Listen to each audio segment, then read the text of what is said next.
ভালো করে কান খুলে শুনে নিন।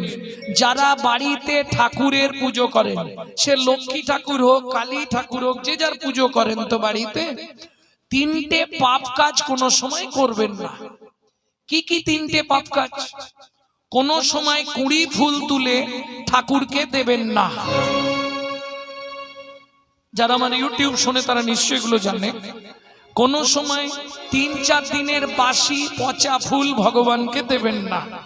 ২, ৩ নম্বর, যেটা আপনারা সব সময় পাপটা করেন, এটা করবেন না। সকালবেলা হাঁটতে যাবার নাম করে লোকের কাছে ফুল চুরি করে ঠাকুরকে দেবেন না। কি হলো, হাসছে কেন? মানে যারা করে তারা হাসছে নাকি? হ্যাঁ, এ পাপ হয়।